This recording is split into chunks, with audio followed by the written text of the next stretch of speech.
¿Qué duda cabe, no? Ya lo decíamos alguna vez, la mayor transformación, pero por lejos, que ha tenido la humanidad, si bien le mencionamos el tránsito del mito al logos, ¿no?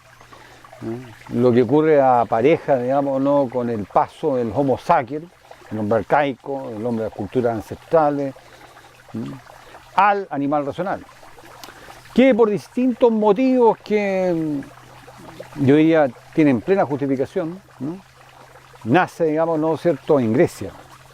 Por de pronto, porque en Grecia, digamos, no comienza a ocurrir, digamos, no, ¿cierto?, un fundamento cada vez mayor en el logos, digamos, ¿no? Y que se da con la filosofía, digamos, ¿no? ¿Ya? Y a futuro, digamos, ¿no es cierto?, con el nacimiento de las ciencias, ¿no? Que primero se presentan en la filosofía como saberes específicos, ¿no?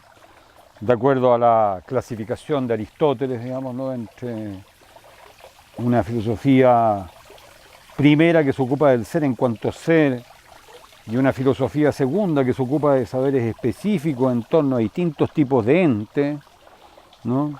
Los seres vivos, a futuro eso va a ser la biología, los astros, la astronomía, los números, la matemática. ¿Se fijan? Entonces, claro, todo eso nos habla, digamos, ¿no es cierto?, del poder del animal racional, porque desde luego esto también se trata, digamos, ¿no?, una cuestión de poderes. El animal racional, el que se va a empoderar, el que se va a enseñorear de la tierra, ¿no? ¿Cierto? Y así hasta nuestros días, digamos, ¿no? Entonces, por de pronto destaquemos eso, ¿no? El poder, digamos, ¿no?, del animal racional y junto con el poder transformador del logos, digamos, ¿no? Todas nuestras metrópolis, ¿cierto?, todos los logros de la tecnología, nuestros celulares, internet, todo habla, digamos, ¿no?, ¿cierto?, de la gigantesca, inconmensurable transformación, digamos, ¿no?, la habilidad y demás, ¿no?, ¿cierto?, del animal racional, digamos, ¿no? Ahora, entre los filósofos griegos, digamos, ¿cierto?, el que más destaca por el logos, digamos, no diríamos, es Heráclito, ¿no? Parece que Heráclito hubiera intuido que el arjé, lo que se vienen preguntando los filósofos de la mañana, de la filosofía occidental, los mañaneros, como los llama Heidegger, ¿no? Morgenländische Philosophen, ¿no? ¿Cierto?, que el arjé fuera el logos. Y el logos en Heráclito tiene 13 estadios. Un estadio que sería, yo diría, como lógico, matemático e inmaterial, porque es como la racionalidad pura, ¿no?, que está detrás de todas las cosas, ¿no? Cómo eso se fisicaliza, se materializa, se naturaliza, ¿cierto?, como un logos cósmico universal, ¿ya? Y cómo, y esto es lo más increíble, digamos, ¿cierto?, ¿no?, hay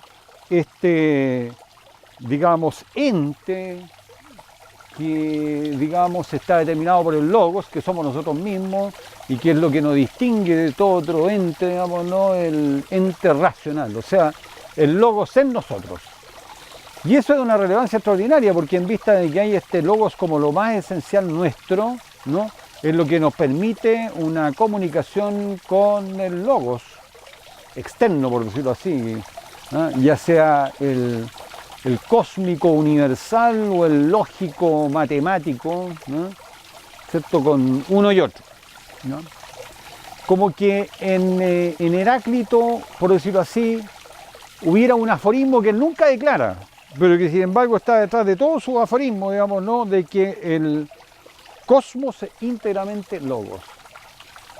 Por ejemplo, detrás de esta agua cantarina, de esta pileta, digamos, ¿no?, el sonido que provoca cada una de las hileras o hilos de agua o qué sé yo que van cayendo, ¿no?, supone, digamos, ¿no?, va a decir Leibniz, ¿no?, en el siglo XVII, o sea, ¿cuánto de nacer? Si Heráclito es del siglo V a.C., estamos hablando de 2200 años más tarde, va a decir Leibniz, digamos, ¿no?, hay razones que tienen que ser siquiera suficientes, digamos, ¿no? ¿Cierto? Para que esa agua caiga como está cayendo, la temperatura que tiene, digamos, ¿no? Y cada gota de agua se comporta como se comporta, digamos, ¿no? Y si aquí está viendo alguna floración, digamos, ¿no? Como este pastito que va creciendo con esta agua, bueno, tiene que haber razones siquiera suficientes también, y estas plantas que están creciendo, y la enredadera, y bueno, todo nuestro alrededor.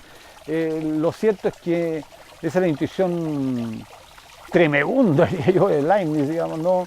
Que el universo actual, el universo del pasado y el universo del futuro, incluso el universo del futuro, digamos, ¿no? ¿Ya? Tienen que estar sometidos al principio de razón suficiente que sostiene, digamos, ¿no? Que para cada acontecer, digamos, ¿no? De cada cosa, digamos, ¿no? Esa cosa es como es y se comporta como se comporta, porque tiene que haber razones siquiera suficientes para él. ¿Qué significa ese ser siquiera suficientes, digamos, ¿no? Significa que, se fijan, respecto de, no sé, pues cualquiera de estas gotas que están cayendo, o si estuviera lloviendo ahora una gota de lluvia, digamos, ¿no? Bueno, en eso encontramos una retahíla, digamos, ¿no? De causas que nos llevan hasta el Big Bang, digamos, ¿no? Y no hay ninguna exageración decirlo. ¿Está bien? Entonces hay causas próximas, causas más lejanas, más lejanas, más lejanas, más lejanas. Pero bueno, para explicar que la gota de lluvia que cayó y cómo cayó y por qué se comporta como se comporta, bueno, señalemos razones siquiera suficientes, porque si no, no nos detenemos más, digamos, ¿no? ¿Se fijan? Y claro, lo que le da sentido también a la ciencia, agreguemos por otro lado, es justamente ese no detenerse más, digamos, ¿no es cierto? Ir ampliando cada vez más las razones suficientes que están detrás de todas las cosas, y aunque nos lleven hasta el Big Bang, digamos, ¿no es cierto? ¿No? Entonces, bueno, por de pronto, digamos, ¿no? ¿Qué habría que destacar del animal racional, digamos, ¿no? Si hablamos, digamos, ¿no? Así como de, voy a usar una palabra que puede parecer incluso como bien tonta en este contexto, digamos, ¿no? De sus logros, los logros del animal racional, digamos. Bueno, ante todo el logos es lo que primero habría que señalar, digamos, ¿no? ¿Cierto? El intuir, digamos, ¿no? ¿Ya? Y eso tiene lugar en la filosofía, es gracias a la filosofía, gracias al nacimiento de la filosofía occidental, digamos, ¿no? Con Xenófanes de Colofón, en que él mismo está haciendo el tránsito del mito al logos, tal como lo ve Wilhelm Nestle, digamos, ¿no? ¿Ya? En una obra que se llama, acorde con ello, justamente el mito al logos, von Mythos zum Logos, digamos, ¿no? En él tiene lugar ese tránsito del mito al logos, digamos, ¿no? Y después se esparce en distintas escuelas y demás, digamos, ¿no? Y surge, bueno, esa cosa portentosa que es la filosofía griega, digamos, ¿no? ¿Cierto? Entonces, bueno, como digo, digamos, ¿no? El principal logro que habría que destacar, digamos, ¿no? Es el del logos, digamos, ¿no? ¿Ya? Pero agreguemos ahora, digamos, ¿cierto? Y justamente a propósito, digamos, ¿no? Del vínculo indiscutible que tiene el animal racional y el logos con el poder, ¿ya? Agreguemos, digamos, ¿no? Que el principal momento, por decirlo así, del despliegue del logos es el concepto. Y que tiene que ver incluso, digamos, ¿no? Con el lenguaje, digamos, ¿no? ¿Por qué? Porque ¿cuándo aprende a hablar un niño? Un niño en realidad aprende a hablar cuando llega al concepto. Y todos fuimos niños. O sea, el niño, hasta podemos ver la sonrisa de alegría, digamos, ¿no? Cuando, flor. Porque claro, fue capaz de hacer una asociación increíble, digamos, ¿no? Que la rosa, que la violeta, que el narciso a lo mejor, o qué sé yo, digamos, ¿no? Y sin que sepa los nombres de todas esas cosas, vaya que asociación más increíble. Flor. ¿Ya? O distintos tipos de rosa, blanca, rosada, amarilla, rosa, ¿no? Entonces, ¿qué es lo que es el concepto? El concepto es con capere. ¿Qué es lo que es capere? Agarrar. En alemán, concepto Begriff. ¿Qué es lo que es greifen? Agarrar. ¿Qué es lo que es griff? Garra, como la garra del león. ¿Qué es lo que hace el concepto? Agarra. ¿Cuál es el poder del logos? Agarrar. lo ente, agarrar, digamos, ¿no? Todo tipo de entes, de modo de ser, digamos, ¿no? De cosas, ¿no? Y agruparlas bajo el concepto, digamos, ¿no? Y hacer a continuación asociación entre conceptos, y qué es lo que sucede, digamos, ¿cierto? En términos de la relación entre sujeto y predicado, digamos, ¿no es cierto? Predicar algo de un sujeto, y entonces siguiente momento, como claramente lo vio Aristóteles en los grados del saber, que nos expone en su metafísica, digamos, ¿no? En su obra metafísica, ¿no? El juicio o proposición. Digo algo de algo, ¿no? ¿Ya? Pero estoy asociando conceptos, digamos, ¿no? Y tercer paso, el raciocinio, digamos, ¿no es cierto? Ahora, digamos, no, tengo este juicio, premisa mayor, lo relaciono con este otro juicio, premisa menor, y saco una conclusión, el silogismo, principal forma de razonamiento, ¿no? Y luego más encima los razonamientos, ¿cierto? Me llevan a asociarlo con otro razonamiento, entonces desarrollo una teoría. Y al desarrollar una teoría, bueno, finalmente termino desarrollando una ciencia. ¿Se fijan? Y en términos de los grados del saber de Aristóteles, todo partió ¿por qué? Por unos sensibles particulares, tal color, tal olor, tal sabor, tal tamaño, tal forma, tal temperatura, agrupados en sensibles comunes, que sería como lo que hoy en día la psicología más o menos llama la percepción, lo blanco, lo duro y lo dulce, el terror de azúcar, ¿ya? Uno, lo sensible específico en un sensible común, que es una forma de entender, digamos, ¿no? Un poquito más ampliamente lo que más específicamente llama sensible común Aristóteles, que en este caso no nos interesa mucho, digamos, ¿no? Porque el sensible común de Aristóteles lo relaciona principalmente con el número, o sea que es una unidad. Y tiene razón, claro, es una unidad. Pero detrás ¿qué es lo que hay detrás de la unidad? Que yo hago una unión, y por eso que lo ligo con lo que sería la psicología contemporánea, digamos, ¿no? La percepción. Y luego, ¿se fijan? Porque me fui para atrás. Primero partí del momento del concepto para arriba, digamos, y aquí me fui para atrás. Entonces, ¿cómo llegamos al concepto, digamos, no? Porque, claro, con la percepción tengo una imagen de esto y lo otro. ¿Y qué es lo que hizo el niño que llegó al concepto de flor? Relacionó las imágenes del narciso, de la dalia, de la rosa, en fin, dijo flor, y se alegró, porque vaya que logro más increíble. Agarró con el concepto. Bueno, pues bien, lo que ha terminado por hacer el logos del animal racional, increíble en este sentido, terminó por agarrarlo todo. ¿Lo fijan? La garra del animal racional. Ahora, hay una diferencia que en realidad habría que destacar ahí, ¿no? ¿Cierto? Posible, tal vez no suficientemente discutida o discutida a medias, diría yo, digamos, no, entre la definición aristotélica del zoon, logon, ejon, el animal poseedor de razón, digamos, ¿no? Y el logos heraclíteo, de Heráclito, ¿ya? ¿Por qué? Porque aquí hay una cuestión que tiene que ver, digamos, ¿no? Con la supuesta primacía ontológica que puede tener la vista, y así sería para Aristóteles, o la primacía ontológica que puede tener el oído, y así sería para Heráclito. Porque hay una diferencia en los siguientes términos, si bien Heráclito no lo formula expresamente, eso que se lee en Aristóteles como animal poseedor de logos, digamos, ¿no? ¿Ya? Tiene que ver con el dominio de la vista. ¿Por qué para Aristóteles la vista sería el superior entre todos los órganos del sentido? Porque es el que más diferencias abarca. Y en verdad, digamos, no, hoy sabemos, gracias a la biología, digamos, ¿no? Que tan solo en el ver, en cada momento están actuando como más de 1000 funciones, en términos de diferencia de perspectiva, miles de cosas, digamos, ¿no? ¿Cierto? ¿Ya? Pero sin embargo, digamos, no, por el lado del oído, vaya, aprendemos a hablar. Si no escuchamos, no aprendemos a hablar. O sea, el lenguaje y la cultura. Bueno, vaya, todo por el lado del oído. Entonces, bueno, ¿quién tiene razón? ¿Aristóteles con la primacía ontológica de la vista? ¿O no será que es Heráclito, digamos, no? Y en Heráclito, ¿cómo se leería esto?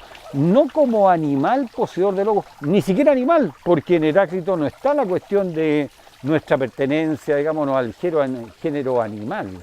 Eso no está en absoluto, ¿no? ¿Ya? No, más bien se trata de un ente racional que somos nosotros mismos, pero que estamos poseídos, que es muy distinto, por el logos. ¿Y por qué estamos poseídos por el logos?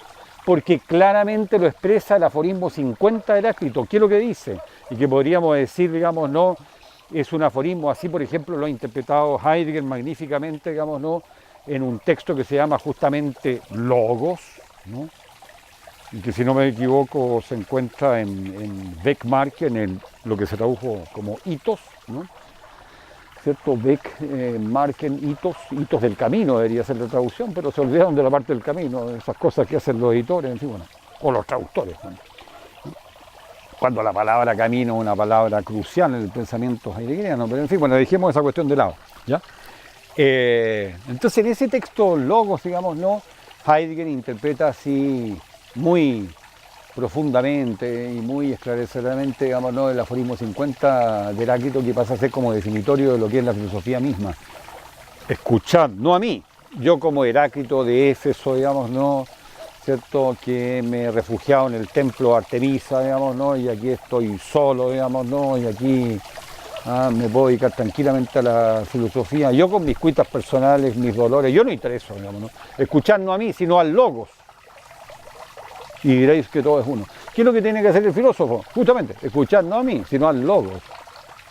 Y a lo mejor concluye lo mismo que Heráclito, en que además ese uno, ese Logos Heraclitio, va a tener otra peculiaridad muy interesante, digamos, ¿cierto? Y que, por otra parte, digamos, ¿no es cierto?, no está en Aristóteles, o si está, digamos, no, está, yo diría, más bien en un plano más bien como secundario, no primordial, digamos, no como es en Heráclito, digamos, ¿no? Que el Logos, como lo uno, reúne los contrarios. Y que, por lo tanto, aquí como origen del pensamiento, digamos, dialéctico, de la dialéctica en Heráclito, digamos, ¿no? ¿Cierto? Vida y muerte, ¿cierto? Son algo uno, ¿ya? Las estaciones del año son algo uno, digamos, ¿no? Pese a que sean tan distintas, ¿no? Lo fuerte y lo débil son algo uno, digamos, ¿cierto? ¿Ah? Lo grande y lo pequeño son algo uno y se requieren mutuamente, incluso en el plano ético-moral. Lo justo y lo injusto son algo uno, bien y mal, todo se requiere mutuamente, digamos, ¿no? ¿Ya? Entonces, claro, este es un logos muy peculiar, porque es un logos, digamos, ¿no es cierto?, que es capaz de reunir lo que Heráclito mismo va a llamar el Henkaipan, el todo uno, ¿no? Se fijan en que la contrariedad es superada, digamos, ¿cierto?, ¿no? En un estadio superior que es justamente lo uno y el logos al mismo tiempo, ¿no? Tal vez otro de los logros, digamos, ¿cierto?, muy significativos que habría que destacar por ahora, digamos, ¿cierto?, ¿no?, de el animal racional, digamos, ¿no? ¿Ah? Remite particularmente a Aristóteles, ¿no? ¿Ya? Y que es la teoría de la doble sustancia, ¿no? La metafísica se puede leer en función de esta teoría, digamos, ¿cierto? Aristóteles intuye muy claramente, digamos, ¿cierto?, de que el ser ante todo sustancia. ¿Por qué? Hypokeimenon, digamos, ¿no? Porque lo que sea algo, y la pregunta por el ser Aristóteles, se viene usted inmediatamente la remite a un to de aquí, un to de ti, un esto aquí, o sea, algo concreto, como puede ser esta pileta, ¿no? O como puede ser Buda, ¿no? O Siddhartha, no queda claro, yo creo que es más bien Siddhartha, pero en fin, no, ¿ya? Se fijan, un esto aquí, un to de ti en Einai, un esto aquí que está haciendo, ¿no? ¿Ya? Bueno, y eso que está haciendo como la pileta, ¿no? ¿Qué es lo que hace que la pileta sea pileta? ¿No? ¿Qué es lo que tiene que ver con una suerte de estanque y cómo funciona, etcétera, digamos, ¿no? ¿Ya? La causa, el origen, el principio, el hipokeimenon, la sustancia, lo que subyace, la substancia, ¿no?, traducida al latín, ¿eh?, de lo que es una pileta.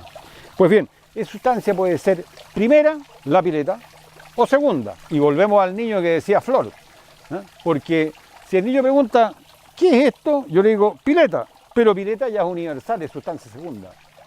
O sea, la sustancia segunda es lo que nos permite hablar, referirnos a las cosas, referirnos a los individuos, ¿no? la sustancia primera, ¿no? Entonces, yo propongo a partir de eso, digamos, ¿cierto?, un cuadro que lo llamo de la doble Q. ¿Y por qué lo llamo de la doble Q? Quid quod. En latín, quid es. ¿Qué es sustancia segunda? ¿Qué es eso? Pileta, pero pileta ya es universal. ¿Se fijan? La única forma de referirme a cualquier cosa individual, digamos, yo digo que es silla, que es flor, que es macetero, digamos, ¿no?, que es zapato, que es pantalón, digamos, ¿cierto?, que es escalera, digamos, ¿no?, y todos son universales. Es la única forma de hablar posible, digamos, ¿no?, ¿cierto? ¿Cierto? Estar en el plano de la sustancia segunda que consta para Aristóteles de género y especie, digamos, ¿no?, universal, ¿ya? Y el quid remite a un quod, y el quod es lo que es, o sea, lo concreto. Y eso en castellano, como estoy diciendo, es el qué es eso, y lo que es. Y así se va expresando en los distintos idiomas, y así se constituye lo que yo propongo, que es el cuadro de la doble Q. Porque entonces ustedes van a decir en inglés what, qué es eso, that, lo que es. ¿No? En alemán van a decir, digamos, no, was ist das, qué es eso, das, ¿no?, lo que es, digamos, ¿no? Y radicalizando más todavía la pregunta, digamos, ¿no es cierto? ¿Ah? ¿Por qué? ¿Por qué? A nivel de la sustancia segunda, ¿por qué eso? ¿Por qué tal cosa? ¿No? Y lo mismo entonces en inglés, digamos, ¿no? Why? Because, ¿no? Y en alemán, warum? Weil. Bueno, ese es el cuadro de la doble Q, digamos, ¿no? Ya, pero que tiene una base en Aristóteles, digamos, ¿no? Entonces yo diría otro de los tremendos logros, digamos, ¿no es cierto?, del animal racional desde la mirada de Aristóteles, digamos, ¿cierto?, es la concepción del ser, digamos, ¿no?, asociada a la teoría de la doble sustancia.